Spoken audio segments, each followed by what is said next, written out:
sporting my football shirt. I am, yeah. Yeah, I'll expect to see the same on you soon.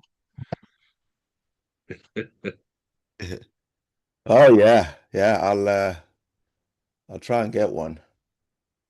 Let's see, live stream, YouTube. Let's go. Ah,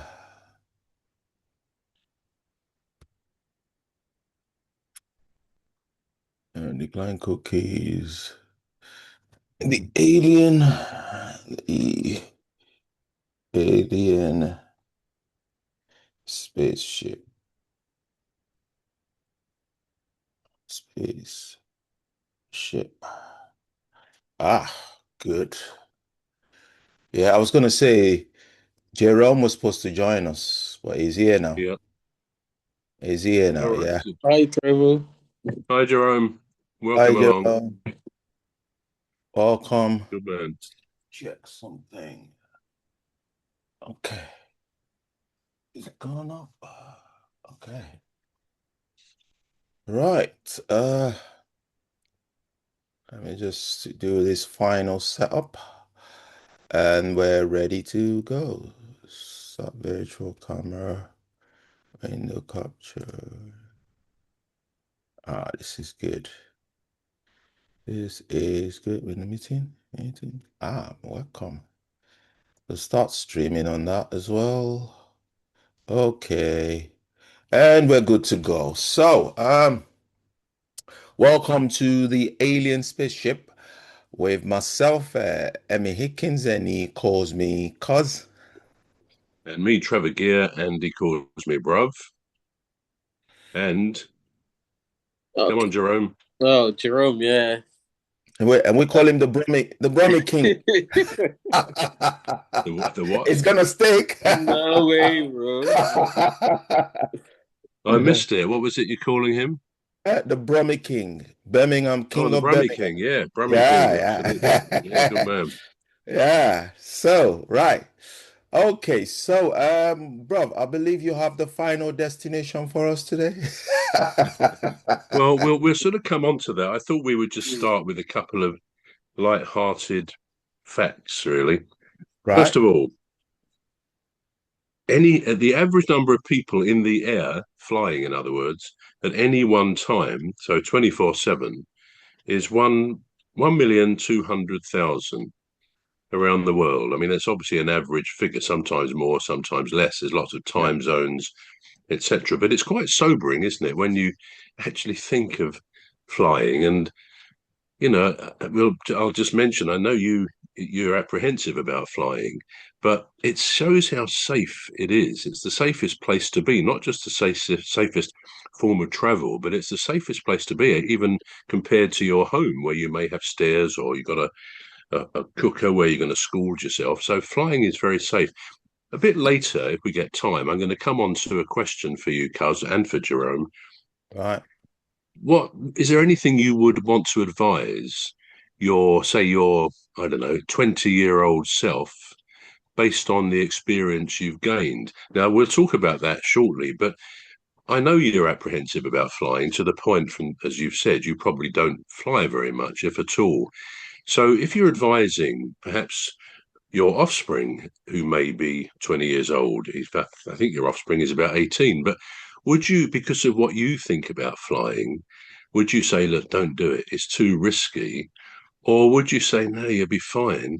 I've got a bit of a fear, phobia, whatever. And we all know, don't we, that phobias by definition are irrational. We all have them. Most of us have a phobia about something or a strong fear. So, how would you cope what would you do if your son said to you, look, I've been invited away on a holiday, it involves a flight. Is it going to be safe, Dad? What would you say? I would say no, don't go. Stay here with me. So Stay you here where could you blight be safe. you could blight him for his life. He'd be scared. Is that what you would do to him? You would say, no, it's not worth it. It's too risky. Would you say that? Yeah, that's what I would say. I would say to him, don't go. Just stay here, son. Don't do this to yourself. Be kind to yourself, my son. Be kind to yourself. Stay here with daddy. That's what I'm What about you, saying. What about Jerome? Jerome, do you fly? Do you like flying? Yeah, I do fly. I love You do. flying. Is it in life? There's risks to everything you do. So, Absolutely, yeah. so yeah, if he wants to travel, you never can say he might enjoy flying. So let him Yeah, enjoy himself. It's fine. yeah. That's good philosophy. Good philosophy. Well, another piece of trivia. Um, 2,400,000 number of children's lives saved by Australian James Harrison, who donated his very rare type of blood plasma every 3 weeks between 1954 and 2018. I mean, that's quite something, isn't it? Because there's basically four blood groups in our system. I mean, you double that because you have positive and negative, and you get into rhesus and ABO. But actually, we have eight blood types. But there's other systems, three other systems really, which bring it up to about 31 blood types. And with all the permutations of blood, there can be millions of different blood types. And the fact is, there's very rare blood types like this man obviously had or has, which saves people's lives because only a handful of people in the world have that blood type. So that's quite something that he did that all those years, 1954 to 2018. 2.5 million are the number of Mills and Boon novels. I think they're romantic novels, aren't they? Mills and Boon mixed into the foundation, 2.5 million of them mixed into the foundations of the UK's M6 toll road to help bind the asphalt. I mean, I use the M6 toll sometimes, and I never really think about what is in the foundations of it. But I'm sure there's other things too. But they put in lots of books, for example. Our skin cells, 5 billion number of our skin cells a human sheds in 24 hours. 5 billion. Our skin regenerates every 28 days. So every 28 days, we've got different skin on us. And it's well known that most house dust is human skin. And All then right. the last one of these, this is quite an interesting one.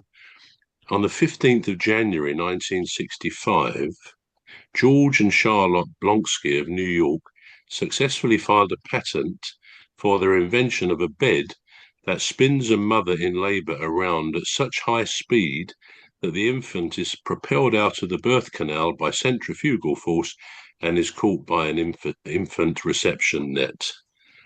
I think it's fair to say that never took off, that invention. I don't think many women would have gone for that. Just one more of these before we get cracking with our chat. In the 17th century, the British astronomer Sir Paul Neale, who lived in 1613 to 1686, made a terrific discovery with his telescope.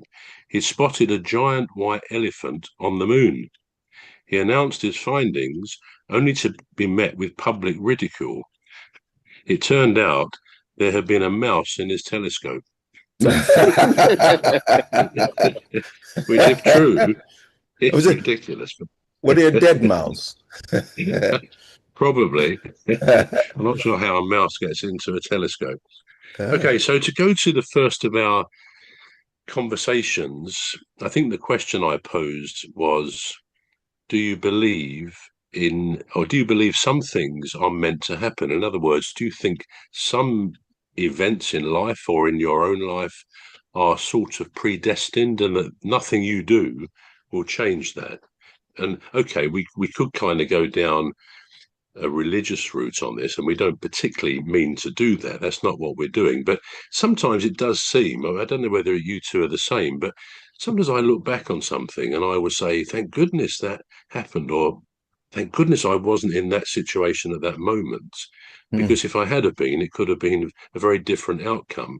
Or just generally looking at your life and thinking, yeah, sometimes it feels like there's a guiding hand. Now, okay, mm, I know some people would say, well, yeah, that's the Lord, that's God. And as I say, we don't really talk about religion in detail. I accept there's the kind of all comes into this in a sense, but in just a general sense of day-to-day life, do you have a feeling, either of you, that sometimes something is meant to happen? That's how it's meant to be. Mm. What do you think, I'll, Cuz? I'll let the Brummy King go first. Oh, come on. Okay. So, due to my background, yeah, I'm going to look at it from a religious point of view Okay. and Yep. probably science, yeah. But Yeah. looking at it from religion, we've been taught that before we are created, God has designed what we're meant to be. So, and if you look at it from that angle, you'll be like, okay, probably it's meant to happen and that. But looking at it, there are some certain things that happen to you as well. We're like, is the God I serve this? What would be the best word to use? This unfair. Looking at things that happen to individuals. Let me not say myself. Yeah, think that unfair. You see, kids, little kids dying that have not even done nothing worth dying, and stuff like that. But on the other hand, we make decisions, and when you make decisions, there are repercussions for every decision you make. So if you, let's say, someone that decides to go shoplift and he or she gets arrested, yeah, it's as the arrest would be as a result of him or her shoplifting. So yeah, for that, I can say, yeah, it's meant to be because you know the repercussion of these things. Then why did you do it? So for me, I would look at it from different angles, and I would say, yes, looking at it from the religious angle, because I'm being religious, I can't take that out of me. Eh, Yeah, but looking at it critically, using my science mind, I look at it again and say, I don't think it works out that way. I wouldn't, because there are so many things that is happening around the world. Innocent people dying. Would I just say it's meant to be? No. So that would be my my Okay. my thought for now. Yeah. What about you, Cuz? Yeah, mine would be I would take sides with Jerome because if you look at it critically from a scientific point of view and from a factual point of view, I would say the only way that I'd compare it to would be if you put salt in your cup of tea. It's like putting salt in your cup of tea and expecting it to taste sugary. You know, every action has a reaction. If you stayed in bed all day, if you were truly tired, you would be reinvigorated or re-energized. But if you wasn't tired, you might feel more tired. You might actually feel bored. But if you go out now, if you don't cross the road, you're not likely get to be run over by a car because you don't cross the road. Now, if you drive, chances are you'll be involved in an accident. So it doesn't make sense to me that there's a pre-conditioned set of events or an event that would happen regardless of what actions you take. But because that would be like telling a child, listen, whether you go to school or not, you're still gonna be a lawyer. Whether you study or not, you're gonna be a very good doctor. It doesn't work. So Mm. that's the way I look at it anyway. Yeah, I mean it's interesting. And again, if there is such a thing, if some events are predetermined, Mm. predestined, then it takes away the elements of free will that we do tell ourselves we have, because it will make no difference in those events, to what happened. And I mean, I think we can look back in a more general sense, and it's probably difficult, dangerous to give examples of what might be. But if we go back, if we read what we read is correct, in the war, the Second World War, Hitler was on the verge of invading Britain, the UK, and I believe he was encouraged by his generals to do that. And I think it's long since been admitted that if he had have done, the chances are he would have overrun us. But he didn't. Something made him not do that, which ultimately, I guess, saved millions of lives. And I know some people say, well, yeah, that was the hand of God, or that had to happen. Otherwise, the world would have been in a very sad space. But yeah, it's difficult to quote things like that because we just don't know what the reasons for people's actions are, and the thing is, there's no answer to this, is there really? Because if we want to relate it to religion and to God, ultimately, as Jerome said, we can look at all sorts of things, the great things in life, the people who are blessed and so on, and yet we know there's a lot of suffering as well. And I guess when we look at it like that, we have to say, well, it's ultimately a matter of faith, isn't it? Faith into what we believe ourselves. So yeah, so that's an interesting one. Now the next one is: have you watched recently Spain play football? Now the women, our England team played the Spanish women the other day as one of their World Cup qualifiers. I know we do a football referee podcast as well, but there is a point I'm trying to make here. Uh, did you see that game, either of you, with the Spanish women playing the English women? I did. I Not did. I You did. saw. not on Yeah, my side. I saw Did you, I saw Jerome? No, I didn't watch the match. Okay, well, I'll ask Cuz then. Did you notice anything a bit strange when they were doing the national anthems? Okay, was there something you noticed when the Spanish national anthem, which is called Marcha Real, I think, Marcha Real? Did you notice anything strange about that? No, no, but I'm You didn't. intrigued now. I didn't. Yeah. Well, what you may have noticed, and of course now we get the Men's World Cup starting as well, you'll see the same thing happen. As the camera spans along the individual players, as they did for the women the other night, you hear this great tune all round the stadium, and not one of those women open their mouths to sing a single word. Probably, if you were actually focused on it, you would have noticed that.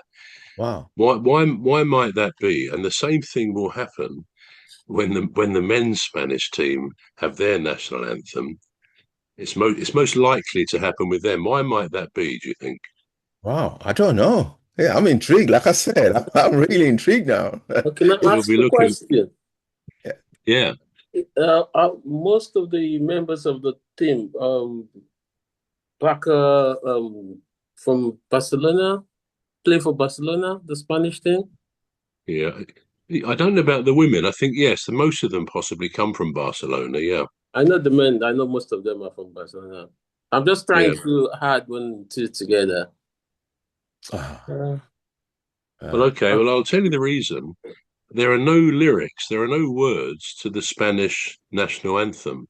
okay. There's absolutely none. So, of course, what happens is if you looked this up on Google or something, it would say, yeah, they have no lyrics. Over the years, they've even run competitions to get people. I mean, the Olympic Committee in 2007 actually offered a prize for anyone who could write a good set of lyrics.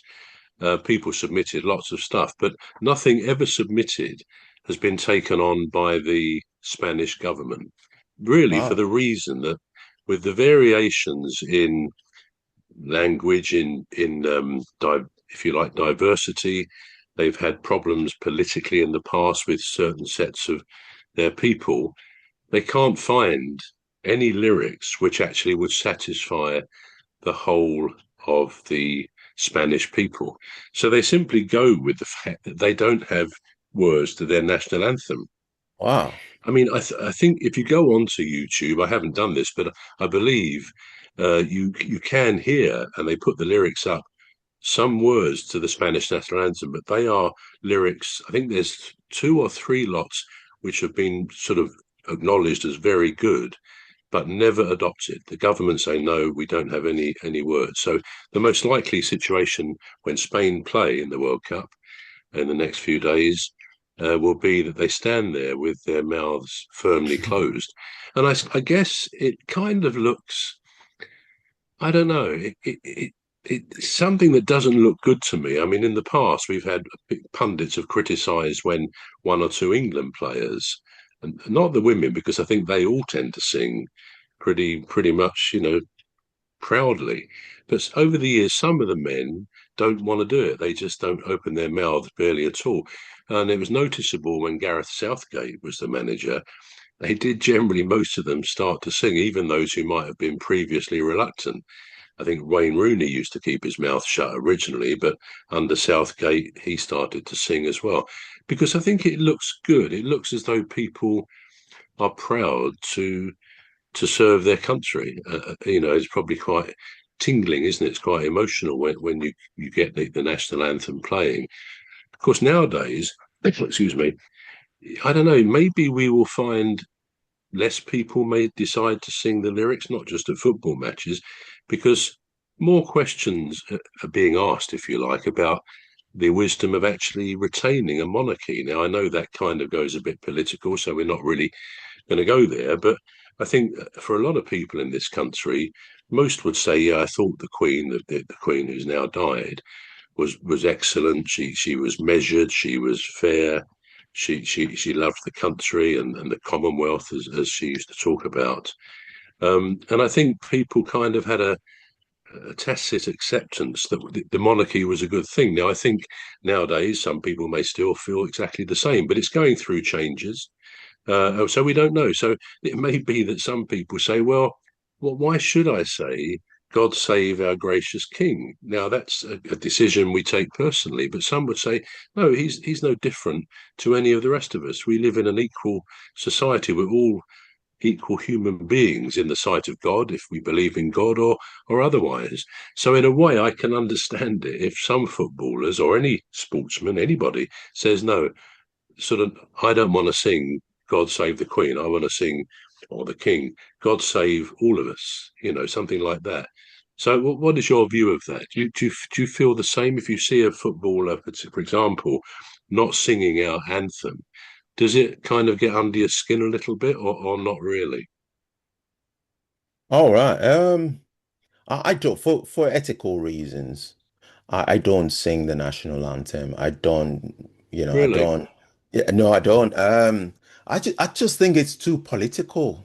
Um, I think it's too political, and as a man of faith, I just think that, your allegiance should be to God. And I'm not preaching here, but we all have our own varying views, don't we? About world. I just think you should be neutral when it comes to politics. It's too divisive. It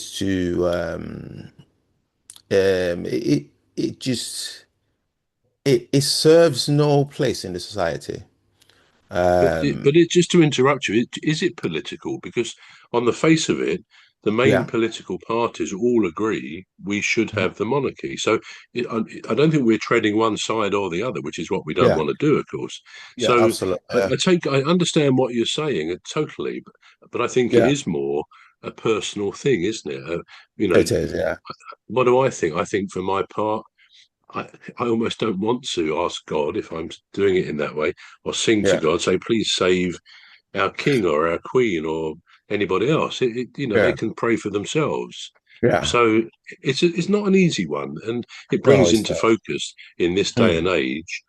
Do we think we should have a monarchy? Now, as I say, it's not really political because it's not like one side said yes, one says no. You get yes and no's in all sides of politics.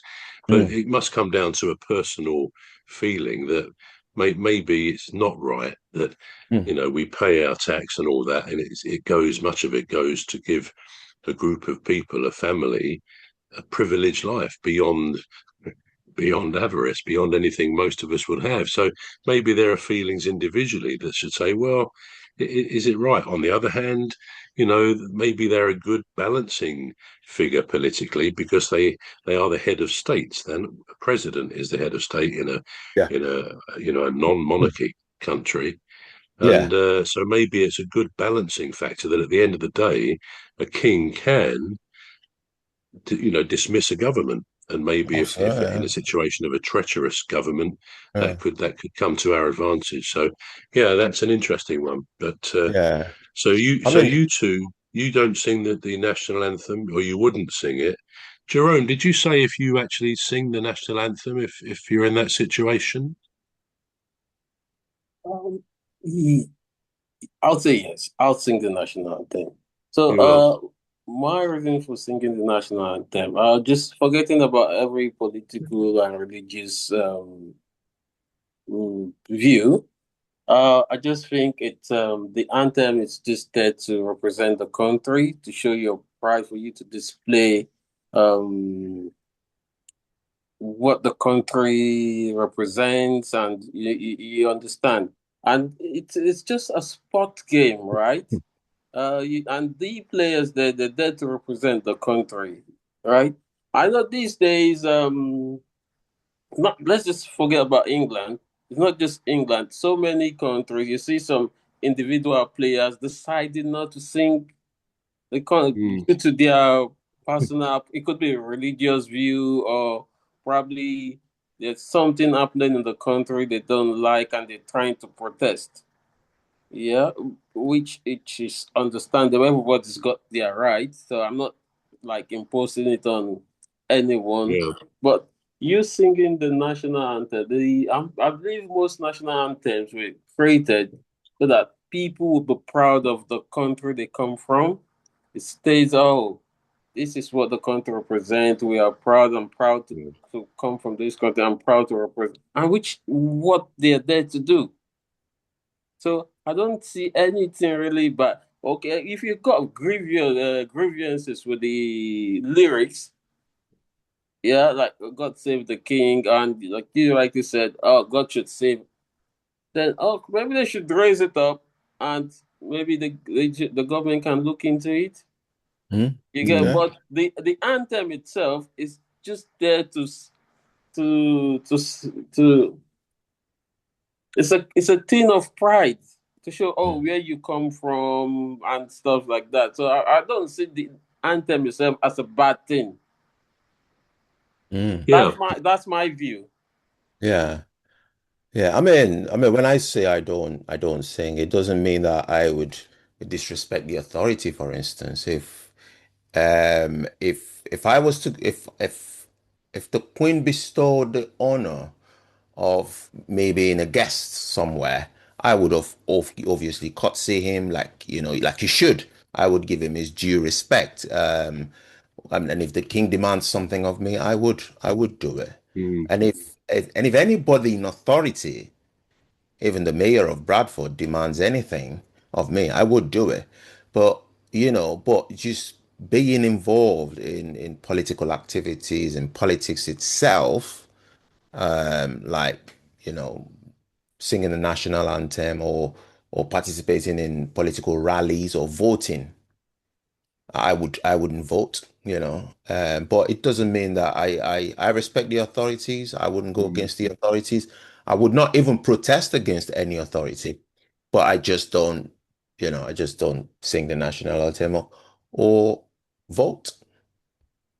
I mean, as a final thought on it, I just thinking, I wonder if at the World Cup, if Scotland will have kind of their own national anthem. They do tend to sing their own song. It would be unlikely, wouldn't it, that both England and Scotland both have God Save the King. I suspect Scotland will have their own, as Mhm. tends to be the case with Wales and Northern Ireland. And it's sometimes said, why don't England have our own, as well as keeping the national one, God Save the King, God Save the Queen?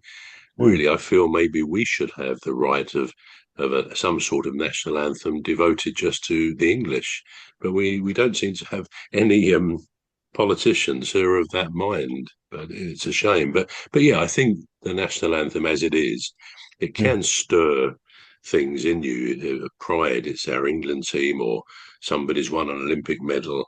It's a moment, isn't it, where you feel the pride of being English, of being English, British. yeah, but So it's coming from the positive, isn't it? Yeah, Mm. yeah. Mm. Okay. Now, the next question then that we're going to talk about, we've kind of touched on this before, but a general question first of all. Do you believe, either of you or both of you, any conspiracy theories? Now, we know there's quite a few. You look up conspiracy theories going back some years, there's all sorts of possible stories, possible reasons why some things happen. We get told an official account. I mean, it goes back, for example, to President Kennedy in the early 60s, I think, when he was shot. And what was the name of the killer? Lee Harvey Oswald, who insisted at the time he was innocent, as he would do, I suppose.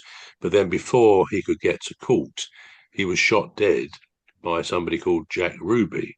Now, there's all sorts of conspiratorial things around that. The state didn't want this Lee Harvey Oswald spilling the secrets. So that's just one example. We can look at 9/11. There are definitely some mysterious elements to 9/11. I mean, one that I've always felt is simply the Pentagon, the aeroplane that apparently crashed into the Pentagon. Now, it would have taken a brilliant pilot to have flown that plane just above the ground, 5 or 6 feet above the ground for quite a distance, approaching the Pentagon, because that's what apparently happened. And it crashed in, it killed some people inevitably. But the thing is, over the years, the film, the video that they show of that, and it was some time afterwards, years after they showed any video, when they slowed it frame by frame, you only ever really see a flash as if it was a missile. Now, it's not for me to sort of suggest what really happened. I might have the American CIA onto me, but I've always been a bit amazed that you don't see an aeroplane. I mean, it was said at the time, after it happened, the Pentagon, Yeah. that people, men, particularly in sunglasses, etc., dark suits, went round to take all the videos from the locality, Mm. bar one, I think, which may be the one that eventually was shown. And the bottom line is, it may be exactly as we were told that was another plane. We saw the two going into the towers. We never saw the one crashing in a field on land. I mean, it was destroyed totally because it was going face down. And clearly, something dreadful happened on 9/11, Yep. and it's a very tragic story. I was lucky a couple of years ago to go to Ground Zero, and they've got to where the footprints of the two towers, very close to the new building, the Freedom Tower. But they've Mm. got waterfalls and all the names of the people who died, including people from Britain and other countries too. So it was a terrible event, but it does get surrounded by conspiratorial talk. So that's a couple. We can talk about others, but starting with you, Cuz, Mm. what is your view? We're always told the truth, or some of these stories? Diana, was she murdered? Was it just a tragic road accident? Now, you don't have to comment on that one particularly, but what is Yeah. your view generally? Are you quite trusting of the powers that be to tell us the truth? Uh, I was gonna say I'm not gonna I'm not gonna talk about Diana or JF Kennedy. As long as you put both sides, I mean, they may be telling us the truth. That's the point, isn't it? Yeah, well, there are theories that conspire. Um, they conspire between some beliefs and fiction. Now, conspiracy theories, uh, because of the name itself, conspiracy theory, and we know what theories are. Theories sometimes are different from the factual event. The theories, Mm. and they will, and some conspiracy theories will always remain theories. And people would, try to um, uh, elaborate on it just to, for whatever reason, popularity, whatever it is. These days on social media, they say you're gathering clout, so people would do that, and as such, I become disinterested in it. I like the one of aliens because Well, that's our podcast, isn't it? Alien Spaceship. I like the one about aliens. I don't believe in it, but I love it, and I love the one about the flat Earth society. The fact that these people are still there, sticking to the fact that what they believe is what they believe. I mean, how can you disprove that? I don't know. Well, yeah, that's true. And the moon landings as well, Yeah. because So, any evidence. The other day yeah, I saw online somewhere a picture from an Indian spacecraft, India, which was circling the moon pretty close, and it took what it showed and said was the picture of the base stage of Apollo 11. So the first men on the moon, and then the top part of the lunar module zooms up, and then it's left, and of course there were what, 6 flights to the moon, so there should be 6 different bases of the lunar module, and they've all yeah, been photographed. But the point being that if if India, if America was saying, "Oh, that's a great picture by an Indian spaceship," you'd imagine if that was fabrication, India will come out and say, "Well, actually, no, you're lying. That's not what we photographed at all." And of course, even if you go beyond that, um, I mean, my boy, he's all my son. He's always been very cynical of the moon landings, and he has very good thought processes about it. So I sent him that picture of Apollo 11 the other day, the base, and he came back and said, "Yeah," he said, "but that doesn't prove that men went there." He said, "We know they've landed things on the moon. The Russians have." And of course he's right, and that's the point. Where even when you give somebody photographic evidence that the world is round and it's a ball, they'll say it's a fake picture, and they'll show you. I've seen pictures where you don't get a curve of the Earth, you get a straight line, apparently on the horizon.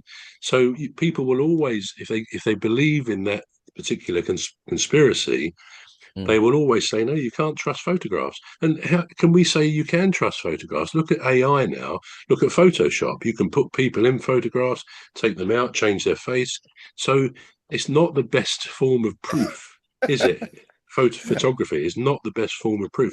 The only no. proof, I guess, is if you're there yourself and you hear or see what happens. So Mm. yeah, so conspiracy theories. So you've not really answered whether you think sometimes we are lied to. Yeah, I think sometimes we're lied to because, if a parent needs a distraction from a child, what do? They send the child on an errand. They say, go to the shop and get this and that, and the child goes around. By the time this boy comes back or girl, the parents have done what they wanted to do. And you're thinking, well, why did you send me on that for? Did you get it?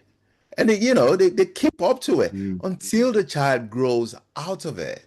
Or not out of it, but grows up to be able to find out things for themselves. And I think the government is doing that to us. They What, are, what, they are what on the about daily. Jerome? What do you think, Jerome? Are you into conspiracy theories? Hmm. You see, some of these theories have been disputed because the evidences provided are either weak or selective, and and if there's a theory and you claim there are lots of people involved, and none of them is coming out to like say it, then there's something. I just feel there's something dodgy about it. I wouldn't say I'm not there, but I wouldn't say outrightly, but it's kind of shady. Some of them kind of shady, and some of the predictions. Some of them don't even materialize, don't come to play. So at times I think some of the theories are shady. That's my thought. Yeah. Yes, it's difficult to accept that everything we're told about every one of these situations is true. I mean, one great mystery, which is still a mystery, is MH370, isn't it? The Malaysian Airlines plane in 2014, I believe that was 8th of March, 2014. It's never been solved. I mean, there are some authorities which say they know that the authorities know what happened. They know where it went down, etc. There have been companies over these last few years who said we will find this plane. We're totally confident, 100% confident. We've worked this out, blah blah blah, and they get given a contract, and then the last you hear it, they haven't found it. Now, it's the obvious question: how on earth can a massive 777 aeroplane, which is, they can tell us where our mobile phone has been, can't they, with its signal going out of it and all the rest of it? How could they not have found that aeroplane? So that in itself is why conspiracy theories start, because there's something manifestly uncomfortable, shall we say wrong, about the fact that an aeroplane, it was last seen turning off course, and then pretty much that's the last we've ever known about where it went to. In today's modern world, that seems hard to believe that somebody somewhere doesn't know what's happened to that plane. But again, we have to say maybe it is as we're told it is. It just disappeared. And, maybe coming back to Cuz's comments, maybe it was taken by aliens. You never know, do you? But that seriously, it is a terrible mystery, a terrible thing for the families. Can you imagine having family or friends on that plane, I know, never knowing what's happened to them? I mean, that's awful, awful. Anyway, so I think we're about out of time, aren't we? So yes, we are. It's just about time. So this is all we've got time. Do you want to conclude for us, bro, please? yeah, it's all we got time for. Hope you found some of what we've said interesting. Assuming Jerome, Cuz, and me are still free citizens this time next week after our conspiracy theories, we'll be back with our alien spaceship again next week. Anyway, I've been Trevor Gear, and he calls me Bruv. And I've been Hickens, and he calls me Cuz. Jerome, yeah. The Brummy King. The Brummy King. Oh. I told you, Stick. It's a goodbye from me. Goodbye from me. Right, so